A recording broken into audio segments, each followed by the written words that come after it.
berjalan, pasukan berkuda, pasukan menembak. Saya tidak menembaki musuh, tapi saya laskan Kristus. Akulah bagian dari satu pasukan, tapi perang fisik tidak kulakukan. Bukan berseragam kamuflase atau dar teror. Udah basi, diriku berperisaikan iman, diriku bersenjatakan firman, diriku bersemangat menggelegar, diriku tetap berdiri tegak. Ku di sini bukan angkatan bersenjata, menembaki musuh dengan rata, berbaju dinas untuk berperang dan siap untuk menyerang. Tapi ku melangkah di jalan Tuhan, dimana ku tepis semua keresahan, jauhkan diri dari kegelapan, coba untuk hindari kehilafan. Saya bukan pasukan berjalan, pasukan berkuda, pasukan menembak. Saya tidak menembaki musuh, tapi saya laskan Kristus. Shalom adik-adik, selamat hari Minggu untuk kita semua. Kembali lagi bersama Bang Geri dan Bang Nextar yang nanti akan bercerita di kelas Petrus dan Salomo. Oke, gimana kabar adik-adik semua? Semoga dengan berita yang kita dengar sampai hari ini tentang pandemi COVID, kita bisa berbahagia karena semakin hari semakin membaik dan semakin pulih ya. Tetapi tetap kita harus menjaga kesehatan, tetap prokes ya adik-adik, mau sekolah, mau bermain, mau kemanapun kita harus tetap prokes. Oke, sebelum kita mulai cerita kita hari ini, jangan lupa disiapkan Alkitabnya dan kita akan mulai doa untuk membuka cerita kita. Mari kita satukan hati, mari kita bersatu dalam doa. Ya Bapa, terima kasih ya Tuhan atas berkat yang Kau berikan kepada hamba-Mu ini. Hingga pada minggu ini hamba masih bisa memberitakan Injil-Mu kepada adik-adik ya Tuhan. Kiranya Kau berkati juga adik-adik kami ya Bapa. Kiranya Kau selalu memberikan kesehatan dan kiranya Kau selalu memberikan kebugaran untuk adik-adik dan kami semua di tengah pandemi ini ya Bapa. Ya Tuhan, sebentar kami ingin melakukan cerita, kiranya Kau berikan hikmat kepada hamba dan kepada adik-adik ya Tuhan untuk mendengar dengan baik. Inilah doa kami, hanya dalam anak-Mu Tuhan Yesus Kristus. Kami mengucap syukur dan doa ya, amin. Oke, amin. Nah, minggu ini cerita kita diambil dari 1 Samuel 3. 1 Samuel 3. Disiapkan Alkitabnya 1 Samuel 3. Ayat 1 sampai 10. Abang akan bacakan ya ayat 1 sampai 10-nya. Mari kita mulai. 1 Samuel 3 ayat 1 sampai 10. Samuel terpanggil. Samuel yang muda itu menjadi pelayan Tuhan di bawah pengawasan Eli. Pada masa itu firman Tuhan jarang, penglihatan pun tidak sering. Pada suatu hari, Eli yang matanya mulai kabur tidak dapat melihat dengan baik, sedang berbaring di tempat tidurnya. Lampu rumah Allah belum lagi padam. Samuel telah tidur di dalam bait suci Tuhan, tempat tabut Allah. Lalu Tuhan memanggil Samuel, Samuel, dan ia menjawab, ya Bapa. Lalu berlarilah ia kepada Eli, serta katanya, ya Bapa, bukankah Bapa memanggil aku? Tetapi Eli berkata, aku tidak memanggil, tidurlah kembali. Lalu pergilah ia tidur, dan Tuhan memanggil Samuel sekali lagi. Samuel pun bangunlah, lalu pergi mendapatkan Eli serta berkata, ya Bapa, bukankah Bapa memanggil aku? Tetapi Eli berkata, aku tidak memanggil, anakku, tidurlah kembali. Samuel belum mengenal Tuhan, firman Tuhan belum pernah dinyatakan kepadanya. Dan Tuhan memanggil Samuel sekali lagi, untuk ketiga kalinya. Ia pun bangunlah lalu pergi mendapatkan Eli serta katanya, ya Bapa, bukankah Bapa memanggil aku? Lalu mengertilah Eli bahwa Tuhanlah yang memanggil anak itu. Sebab itu berkatalah Eli kepada Samuel, pergilah tidur, dan apabila ia memanggil engkau, katakanlah, berbicaralah Tuhan, sebab hamba-Mu ini mendengar. Maka pergilah Samuel dan tidurlah ia di tempat tidurnya. Lalu datanglah Tuhan, berdiri di sana dan memanggil seperti yang sudah-sudah, Samuel, Samuel, dan Samuel menjawab, berbicaralah sebab hamba-Mu ini mendengar. Oke, seperti judul kitabnya yaitu Samuel, maka kita juga akan bercerita tentang Samuel di 1 Samuel ini. Ya, kita bisa lihat di sini judulnya Samuel terpanggil. Nah, yang memanggil Samuel itu siapa? Tuhan. Dan kita juga bisa lihat di sini Samuel berada bersama dengan hakim Eli. Nah, kita bisa melihat kalau di sini abang juga mau ngasih tahu Eli itu bukan orang tua Samuel, tetapi sebagai hakim atau sebagai pengasuh Samuel atau orang tua angkat istilahnya. Dan kita bisa tahu ya di cerita sebelum-sebelumnya mungkin pernah mendengar kalau orang tua Samuel itu adalah Elkana dan Hana. Nah, bagaimana juga cerita tentang Hana yang menginginkan seorang anak dan hingga akhirnya dia mendapatkan Samuel dan dia berjanji, dia bernazar akan menyerahkan Samuel dari kecil hanya untuk melayani Tuhan, dan dia menepati janjinya hingga akhirnya Samuel mengikuti Eli. Eli bukan tidak mempunyai keluarga, tetapi Eli mempunyai keluarga dan dia mempunyai 2 orang anak. Namun sayangnya kedua orang anak Eli ini berperilakunya tidak sebaik Eli. Dia tidak, anak-anaknya sangat ya bisa dibilang melawan, jahat terhadap Eli gitu. Hingga akhirnya ya Tuhan menghukum mereka sehingga tidak ada anak dari Eli yang menjadi penerus Eli. Dan pada akhirnya Samuel pun diberikan kepada Eli untuk dihasuh dan untuk melayani Tuhan. Dan di sini pun Eli mengasuh Samuel hingga akhirnya Samuel pun benar-benar melayani Tuhan seumur hidupnya. Nah, pada saat Samuel terpanggil ini, Samuel tidak menyadari karena bisa dilihat belum ada tentang penglihatan seperti dibilang di dalam kitab ini. Tidak ada penglihatan tentang firman Tuhan. Dan jika adik-adik tahu, pada saat itu Samuel itu umurnya 12 tahun. Bagaimana mudanya Samuel gitu. Kalian bisa lihatlah, kalian bisa berpikirlah ketika seorang anak muda gitu dipanggil Tuhan untuk melayani Tuhan. Ya, kita bisa lihat juga bagaimana Samuel dipanggil 3 kali oleh Tuhan, baru ketiga kalinya Samuel baru mungkin disadarkan oleh Eli kalau itu adalah Tuhan yang memanggil. Nah, di situ pun ketika Samuel tahu Tuhan yang memanggil, Samuel langsung menjawab gitu, berbicaralah. Dan pada saat itu pun adik-adik boleh baca ayat selanjutnya kalau Samuel itu akhirnya disuruh Tuhan untuk melayani Tuhan. Itu. Nah, itulah ilustrasi yang bisa abang kasih lihat bagaimana tentang Samuel, tentang hakim Eli. Dan setelah ini kalian akan melihat ilustrasi video tentang Samuel dipanggil oleh Tuhan. Dan setelah itu akan ada Bang Nextar yang melanjutkan cerita. Oke, terima kasih adik-adik.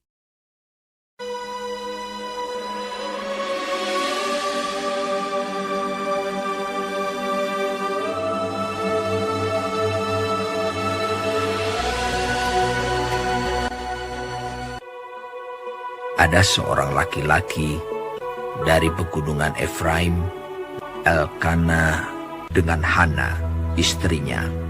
Ia menamai anak itu Samuel, sebab katanya, "Aku telah memintanya daripada Tuhan. Untuk mendapat anak inilah aku berdoa, dan Tuhan telah memberikan kepadaku apa yang kuminta daripadanya. Maka aku pun menyerahkannya kepada Tuhan." Lalu diantarkannya ke dalam rumah Tuhan di Silo kepada Eli. Samuel yang muda itu menjadi pelayan Tuhan di bawah pengawasan Eli, yang matanya mulai kabur dan tidak dapat melihat dengan baik. Pada suatu hari Eli sedang berbaring di tempat tidurnya. Lampu rumah Allah belum lagi padam. Samuel telah tidur di dalam bait suci Tuhan, tempat tabut Allah. Lalu Tuhan memanggil, "Samuel, Samuel." Dan ia menjawab, "Ya, Bapa." Lalu berlarilah ia kepada Eli, serta katanya, Ya Bapa, bukankah Bapa memanggil aku? Tetapi Eli berkata, Aku tidak memanggil. Tidurlah kembali. Lalu pergilah ia tidur. Dan Tuhan memanggil Samuel sekali lagi. Samuel pun bangunlah, lalu pergi mendapatkan Eli serta berkata, Iya Bapa, bukankah Bapa memanggil aku? Tetapi Eli berkata, Aku tidak memanggil. Anakku, tidurlah kembali.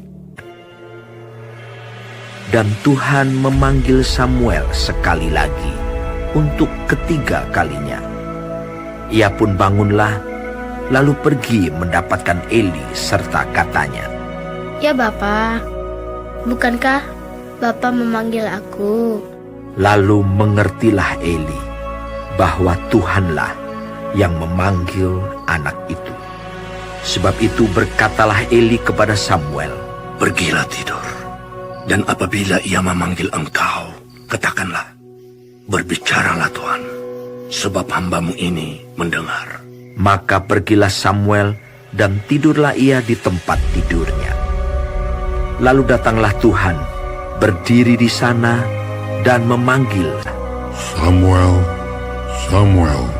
Dan Samuel menjawab, Berbicaralah, sebab hambamu ini mendengar. Lalu berfirmanlah Tuhan kepada Samuel. Samuel tidur sampai pagi.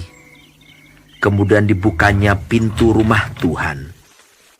Tetapi Eli memanggil Samuel, katanya, Samuel, anakku, apakah yang disampaikannya kepadamu? Janganlah kau sembunyikan kepadaku.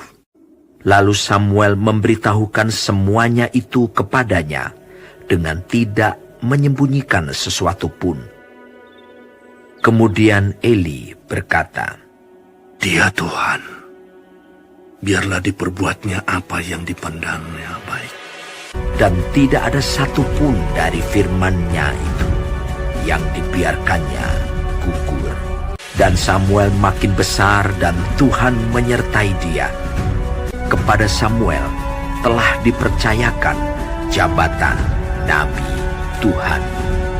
Adik-adik, kembali lagi dengan Bang Ekstar, yang dimana tadi kita sudah simak sendiri ya video yang sudah di-share oleh Bang Giri. Nah, di situ merupakan video dari rangkuman dari ayat kita minggu ini, yaitu ya 1 Samuel 3 ayat 1 sampai 10.